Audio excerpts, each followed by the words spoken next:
feitos um para o outro. O texto diz assim, meus irmãos, Eclesiastes capítulo 1, versos 12 a 18. Eu, o pregador, venho sendo rei de Israel em Jerusalém. Apliquei o coração a esquadrinhar e a informar-me com sabedoria de tudo quanto sucede debaixo do céu. Este enfadonho trabalho impôs Deus aos filhos dos homens, para nele os afligir. Atentei para todas as obras que se fazem debaixo do sol, e eis que tudo era vaidade e correr atrás do vento. Aquilo que é torto não se pode endireitar, e o que falta não se pode calcular. Disse comigo: eis que me engrandeci e sobrepujei em sabedoria a todos os que antes de mim existiram em Jerusalém. Com efeito, o meu coração tem tido larga experiência da sabedoria e do conhecimento. Apliquei o coração a conhecer a sabedoria e a saber o que é loucura e o que é estultícia. E vim a saber que também isto é correr atrás do vento, porque na muita sabedoria há muito enfado, e quem aumenta a ciência aumenta tristeza. Meus irmãos, aqui nós temos muitos ensinamentos teológicos, muita coisa a respeito da nossa vida devocional, mas vamos muito além. Sobre essa base teológica, a base que está fundada no próprio Senhor, o Senhor nos ajuda com esse texto a edificar, queridos, todo tipo de conhecimento. O conhecimento filosófico, o conhecimento científico, o conhecimento sociológico, dos relacionamentos das pessoas. Nós vamos ver aqui com Salomão, com a graça de Deus, como nós temos visto até aqui, que o conhecimento da criação, à parte do nosso Senhor, é um conhecimento que não satisfaz, que não preenche, que não encontra sentido. Então, a partir do que a gente acabou de ler, nós vamos dar uma recordadinha rápida no que vimos semana passada, passando os olhos, e vamos entrar no texto de hoje. Olhando rapidamente, você está com a tela inteira da semana passada, você vê aí que o argumento de Salomão é para confrontar o materialismo ateu. A tese materialista que diz que nada tem explicação final. As coisas não têm fundamento final, por quê? Porque sempre que se pesquisa dentro da criação, falta uma causa primordial para as coisas. Eu posso me contentar com a causa que eu encontro, mas se eu perguntar mais, eu vou perceber. Esta não é a primeira causa das coisas. Ela apenas me satisfaz para que eu me tranquilize, mas é um engano. Porque enquanto não formos a Deus como primeira causa, só com o mundo sensível, o mundo que nós podemos experimentar, nós não encontraremos a razão de ser final para as coisas. Então a tese materialista vai dizer, não existe uma razão última para as coisas são. E ele desenvolve o seu estudo lá no capítulo 1, de 1 a 11, verificando que não há valor eterno no esforço humano. Esses são pontos construídos para dizer, não existe razão final. A criação é tomada como um referencial do eterno, quando a criação não é eterna. Você vê no verso 4. Ele entende a existência como algo cíclico, que já foi e voltará a ser, quando nós sabemos que não, a criação é linear, embora haja semelhanças entre os eventos, porque todos eles são criados, a história progride desde a criação até a sua consumação. as coisas são, em último caso, na sua última instância, incompreensíveis, o que reforça aquilo que está lá na tese materialista. Pesquisar essas coisas assim, esquecendo-se de Deus, entristece, aborrece, é enfadonho. Puxa vida, estudei tanto e não cheguei onde precisava chegar. Nem vai chegar mesmo. Porque sem Deus, sem sentido. E as coisas todas são perecíveis, isto é, eu estudo hoje, se eu não tomar nota do que eu estudei, a próxima geração não vai aprender o que eu aprendi. Eu não vou transmitir como cultura para a próxima geração e eles vão ter que inventar a roda de novo. E ainda que a gente transmita muito, a gente nunca transmite tudo. Então sempre há perda, sempre há perecimento. As coisas não têm lembrança, as pessoas não são lembradas. As pessoas desaparecem, lógico, na perspectiva do próprio homem.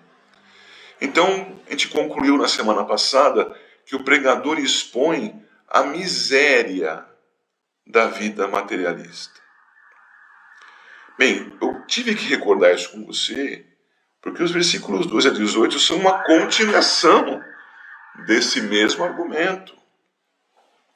Então, ninguém se desespere, hein? Pela graça de Cristo, nós já sabemos por que é que as coisas existem, por que nós existimos. Existimos porque Ele quis criar. Nós existimos para o louvor da sua glória. Nós existimos em resposta ao seu amor redentivo e nós, como igreja, o amamos porque Ele nos amou primeiro. E nós vimos lá em Tiago agora que a sabedoria verdadeira não está em exposição de conhecimento.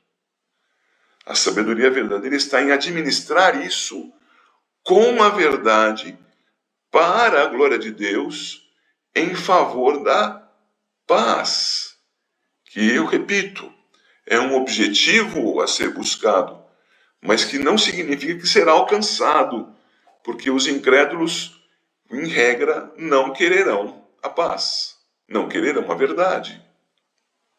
Mas é o que nós devemos buscar.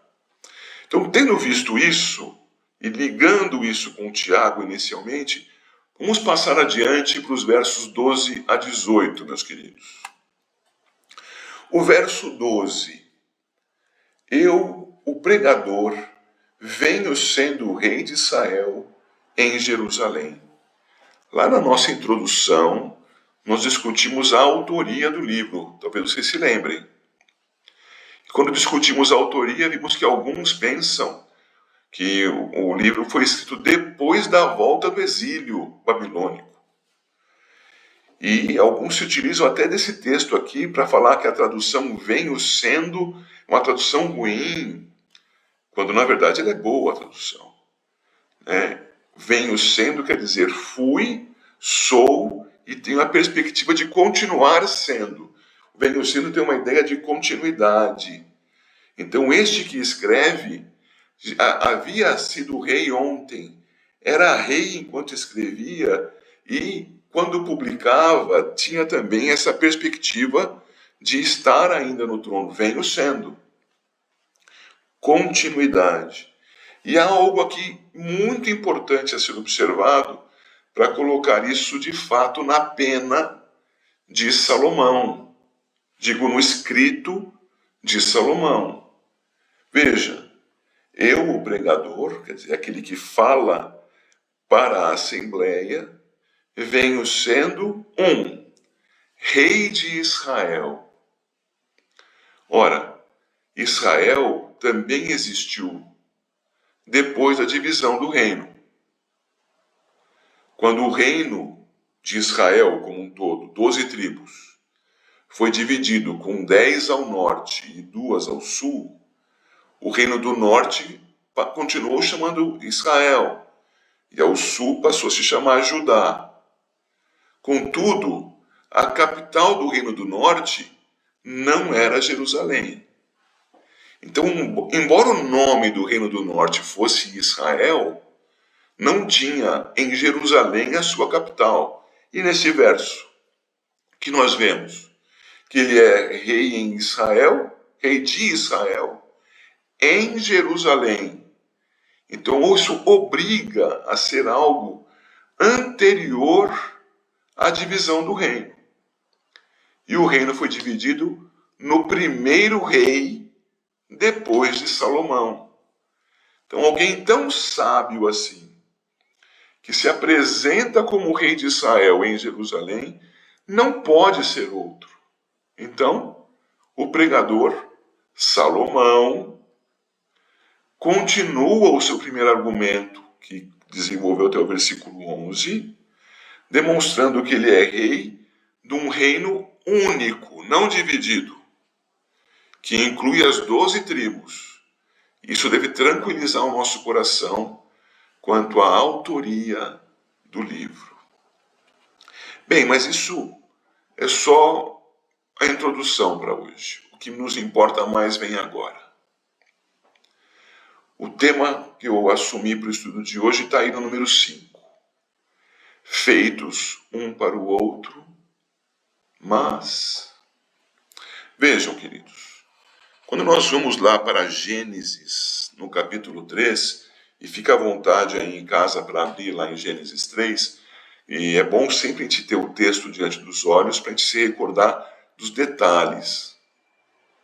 Em Gênesis 3, nós temos o relato da queda, o relato do pecado, da fuga da presença do Senhor, da mentira, da culpabilidade entregue ao outro. O Senhor é que me deu a mulher é que me deu para comer. A culpa não é minha, a serpente me enganou e eu comi. A pena indelével aplicada sobre a serpente, o juízo e a pena sobre a mulher, o juízo e a pena sobre o homem e sobre a criação. Tudo isso está lá. Mas também tem graça ali. A graça da vitória do descendente da mulher sobre o descendente da serpente. A graça da cobertura do pecado, da vergonha, não com folhas de figueira, mas com as peles de um animal inocente. Tem graça. Tem a manutenção do homem em condição de ser redimido, não entrando no jardim do Éden, comendo da árvore da vida e permanecendo vivo na sua corrupção. Então há graça no capítulo 3. Mas há algo no capítulo 3 que é muito importante e parece estar presente aqui no texto em Eclesiastes. E o que seria?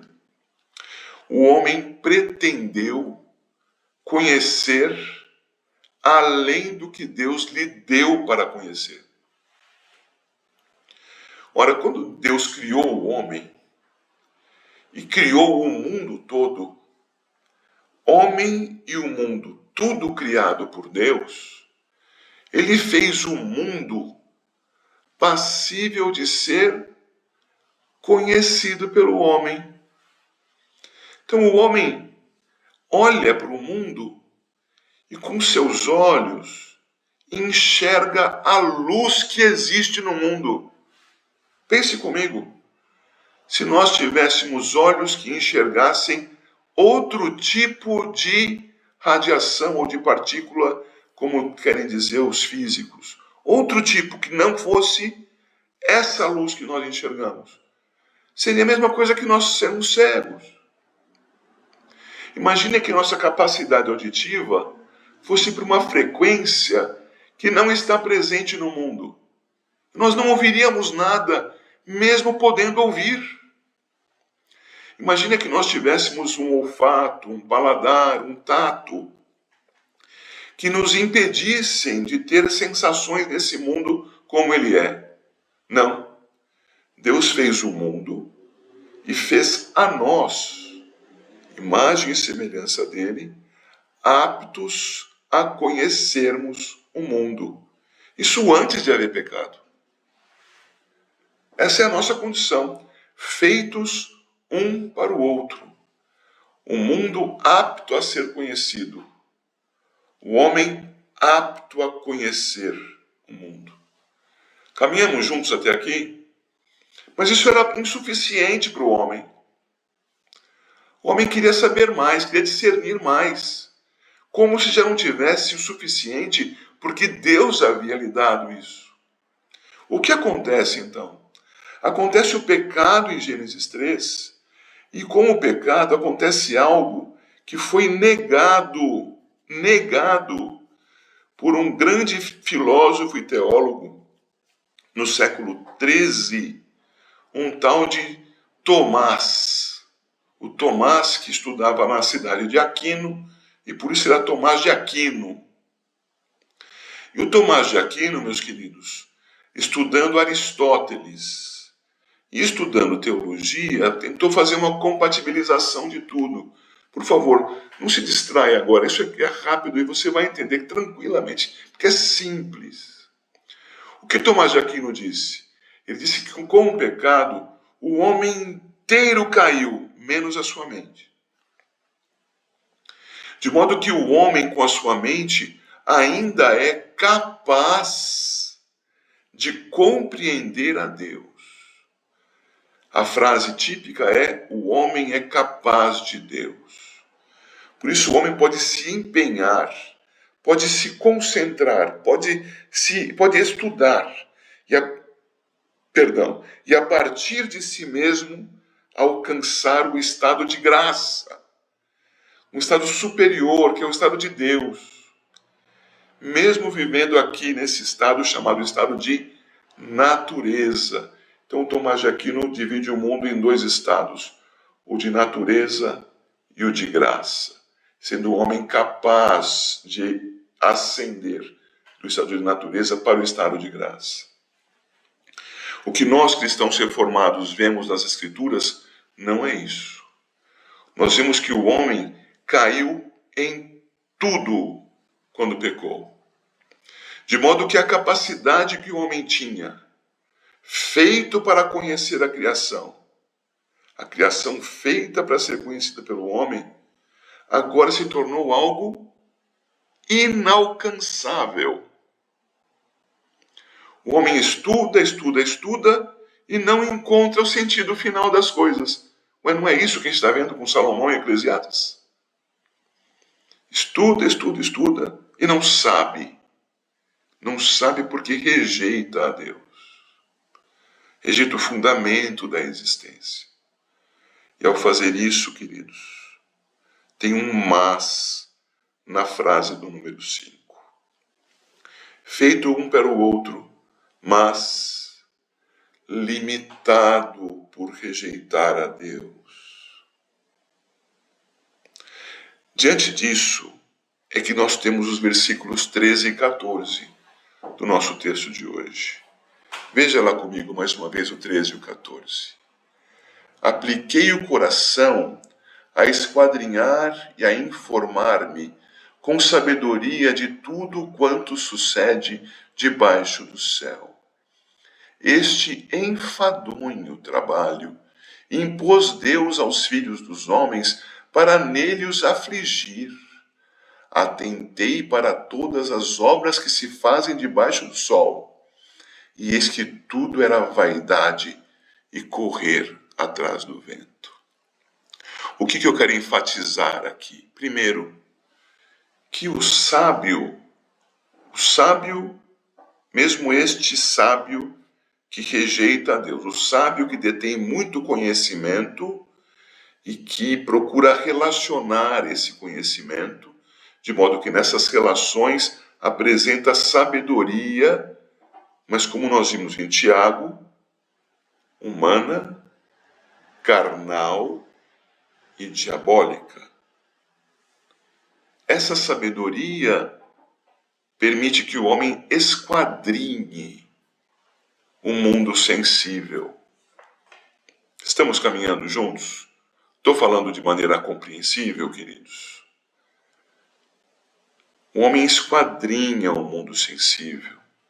Então você aí em casa agora está rodeado de coisas que foram produzidas pelo homem.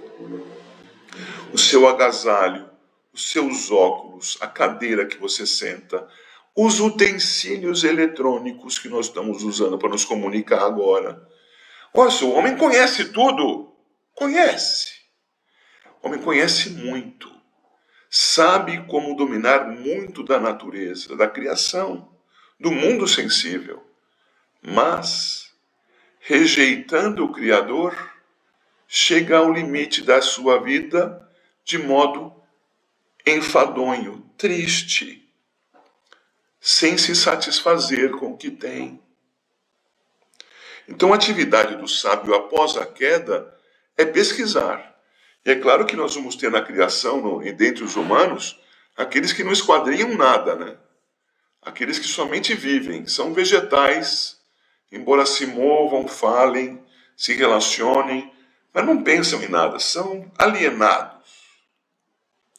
Mas esses não são tratados como sábios aqui por Salomão. Esses são os tolos. E nós já veremos isso logo mais, lá no versículo 17.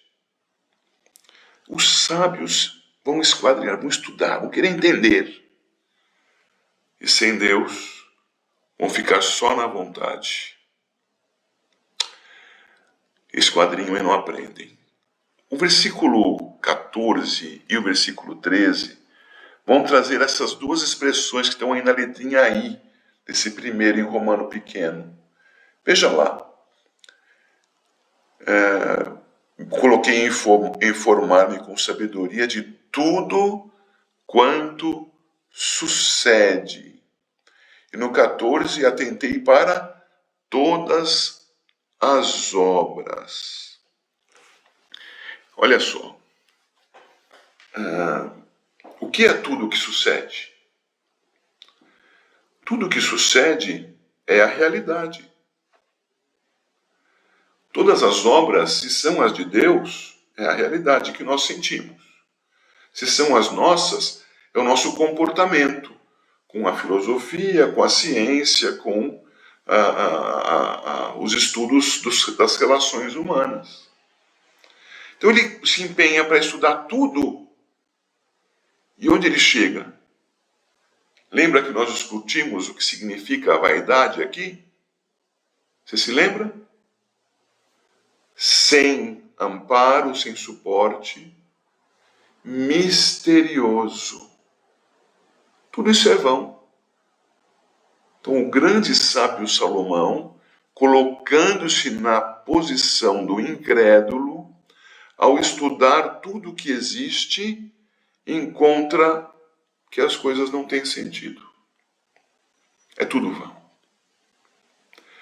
E apenas no versículo 14, eu volto a lê-lo, atentei para todas as obras que se fazem debaixo do sol, e eis que tudo era vaidade e correr atrás do vento. Veja também o verso 18, porque na muita sabedoria há muito enfado, e quem aumenta a ciência, aumenta a tristeza. Veja comigo, meu irmão, minha irmã.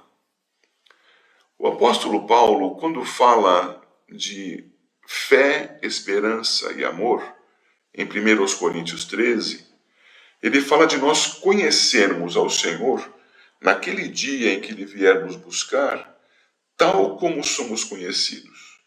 Hoje nós vemos como que por reflexo. Então o veremos como ele é.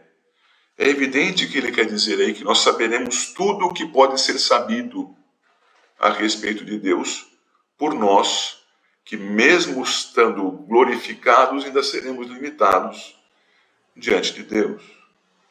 Agora perceba comigo, conhecer a Deus como redimidos pode ser um enfado, pode ser uma tristeza, pode ser algo que possa ser comparado com o vento, algo que não se sustenta, que se mantém totalmente no mistério? Não. Conhecer a Deus, conhecer a verdade, nosso Senhor Jesus já disse lá em João 8, né? Conhecereis a verdade, e a verdade vos libertará. Liberdade é uma coisa feliz, uma coisa realizadora. Então, o enfado se dá porque sem Deus tudo está sem sentido. Veja que eu estou aqui repetindo isto porque o texto me faz repetir. Tá bom? Então apegue-se a isso. Apegue-se. A sabedoria deste mundo é, como ensina Tiago, humana, carnal e diabólica. Por quê? Por causa do pecado. Por causa da nossa limitação completa a respeito da criação. Mas nós fomos feitos para conhecer tudo isso. Mas nós perdemos essa competência por causa do pecado. E por mais que a gente conheça, negando a Deus, nós estaremos sujeitos à manutenção dessa limitação. Eu vou segurar aqui um instantinho e perguntar, meus irmãos, estamos juntos? Está tudo bem claro? Alguma observação a ser feita? Então eu vou prosseguir, tá bom? O item 6 aqui, em continuidade com da semana passada, mostra a incapacidade humana frente ao absoluto. Olha o versículo 15. Aquilo que é torto não se pode endireitar, e o que falta não se pode calcular. Gente, isso é muito abrangente. Pense em alguma coisa que você conheça e que não está direita, não está completa, não está correta. Gente, a gente vai começar a falar aqui e não vai parar mais. Porque a começar em mim mesmo, não há em mim retidão própria. Não há em mim a completude. Em mim mesmo não há. E aí eu começo a olhar para tudo que há ao redor. Eu tenho uma mesa aqui comigo, eu tenho meu telefone celular, eu tenho a impressora, eu tenho o computador, eu tenho um veículo lá fora para me transportar. Nós temos os hospitais com mundos de tecnologia para tratamentos e diagnósticos. Nós temos estudos científicos em todas as áreas básicas, física, química. Temos estudos científicos aplicados lá na agricultura, aqui para poder enxergar com os meus óculos bem equilibrados, né, irmã Lígia? Tudo as coisas bem encaminhadas, mas está torto ainda. É incompleto. Mas quanto falta para completar? Não sei. Não sei, não dá para calcular o que falta. Eu sei que falta. É disso que ele fala. O homem trabalha nas coisas e não chega nas soluções finais. E não consegue corrigir as coisas. Então nós estamos agora testemunhando o mini dilúvio, porque é mini, irmãos, mini dilúvio no Rio Grande do Sul. E aí? Vamos resolver esse problema? Não. Nós podemos minorar em algum sentido, mas daqui a pouco isso é tudo superado. Vamos segurar a terra para não ter mais terremoto? E aí, vamos dar as mãos? Juntos segurando a terra para não ter mais terremoto. Nós não chegamos sequer na própria criação para resolver problemas. Que dizer da nossa relação com Deus? Então o homem não se mostra capaz diante do absoluto. E, seguindo para o item 7 aqui do nosso estudo, versículos 16 e 17, disse comigo, eis que me engrandeci e sobrepujei em sabedoria a todos os que antes de mim existiram em Jerusalém. Com efeito, meu coração tem tido larga experiência de sabedoria e de conhecimento. Apliquei o coração a conhecer a sabedoria e a saber o que é loucura e o que é estultícia. E vim a saber que também isto é correr atrás do vento. O sábio que não tem fundado a sua vida em Deus, o sábio que se baseia apenas na sua própria experiência, nas suas sensações para conhecer. Esse sábio, ele pode chegar a entender mais do que todos os outros homens, que é como é citado no versículo 16. Eis que me engrandeci e sobrepujei em sabedoria a todos os que antes de mim existiram em Jerusalém. Ele pode fazer coisas grandiosas. Ele, com efeito, teve no seu coração larga experiência de sabedoria e conhecimento. Isto é, ele viveu o conhecimento. Ele viveu a condição de colher numa pedra um elemento químico, trabalhá-lo com o fogo e fundi-lo numa espada, num talher, num escudo. Ele conheceu isso e relacionou isso com a existência de forma a ter sabedoria. Conhecimento é uma coisa, sabedoria é outra. Lá no texto de Tiago vai falar também disso.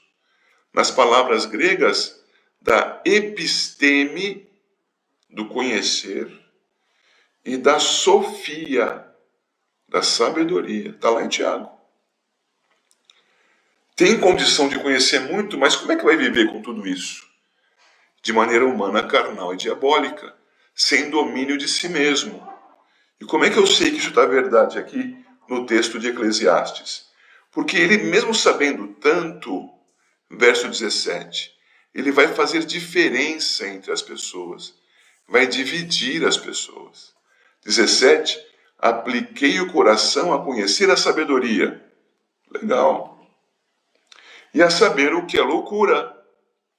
Ele está colocando como contrapontos a sabedoria, o saber viver diante da realidade posta. E a loucura, não saber viver diante da realidade posta. Estamos juntos? Sabedoria e loucura. Saber viver e não saber viver. Só que estes dois têm isto rejeitando o Deus verdadeiro. Uma sabedoria humana e a loucura própria dos homens. Mas ele vai fazer a diferenciação agora entre duas coisas muito próximas. Porque sabedoria e loucura parecem ser opostos. Mas e a loucura da tolice? Saber o que é loucura e o que é estultícia, tolice. O que é não saber viver diante da realidade posta, e isto por rejeitar conhecê-la. Por ser tolo, por ser obtuso. Veja, o sábio é diferente do amalucado. E o sábio é diferente do tolo. Em língua comum, do burro. Tudo bem?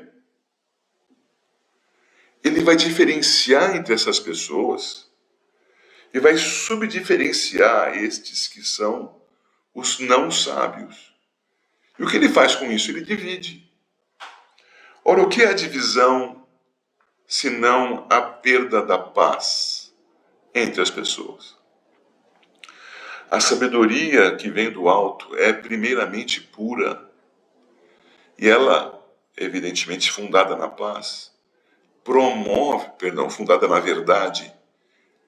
A sabedoria que vem do alto, fundada na verdade, ela promove a paz entre aqueles que estão na verdade. Eu estou quase concluindo, meus irmãos. Vou concluir com o seguinte. Primeiro, estarmos reunidos quanto à verdade tem dois níveis, o natural e o espiritual. Quando nós todos estamos agora aqui, por exemplo, reunidos, olhando para essa telinha e meditando nesse texto, nós estamos diante de coisas que estão à mão nossa. É papel com tinta. É o som que eu emito que é captado por esse equipamento, de algum modo transmitido e chega até o seu equipamento e você o ouve. Assim também a imagem. Essas coisas fazem parte da criação, da natureza, do mundo sensível. Quando nós juntos participamos, reunidos, desse mesmo sistema, nós estamos concordando com algo da verdade. E é por isso que nós estamos aqui reunidos hoje. E essa nossa reunião tem um aspecto de paz. Vocês me compreendem o que eu estou dizendo? Porque estamos reunidos ao redor de algo. Mas essa paz é fugaz. Essa paz é frágil. Que basta alguém falar alguma coisa diferente da esperada e a nossa paz estremece. Porque nós temos uma paz fundada, pensando no aspecto natural, naquilo que nós sentimos, naquilo que nós conhecemos da natureza. Mas a verdade que está expressa na natureza, ela tem um aspecto absoluto. E esse aspecto absoluto da verdade tem em todos os que a ela aderem o sinal final, absoluto da paz. Porque quando nós cremos no Senhor Jesus, de acordo com a revelação que é a palavra de Deus, a Bíblia Sagrada, de acordo com o que Deus nos deu, nós temos uma paz que não pode ser superada por nada. Ao contrário, ela é que supera a todo entendimento. Que paz é essa? É a paz com Deus. E em paz com Deus, eu tenho paz com Deus por meio de Cristo Jesus. E você, individualmente, que está aí me ouvindo agora, e outros, com a graça de Deus, espalhados pelo mundo inteiro, que temos verdadeira paz com Deus por meio de Cristo Jesus, uma paz fundada na verdade absoluta, nós temos paz uns com os outros. De modo que quando eu me baseio apenas nas minhas impressões, ainda que sejam quanto à Escritura, eu posso me dividir de você. Mas quando eu estou baseado na verdade, conforme Deus a concedeu, a verdade absoluta é paz com Ele e paz com meus irmãos em Cristo Jesus, que é o oposto do que o homem promove a partir das suas próprias impressões, sabedoria e conhecimento a parte de Deus. Não é verdade, irmãos? Última linha. Quem então é sábio e entendido?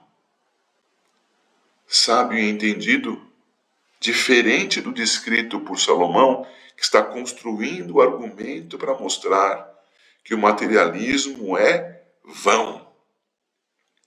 Nós já vamos para Tiago e já concluímos. Quem é sábio e entendido?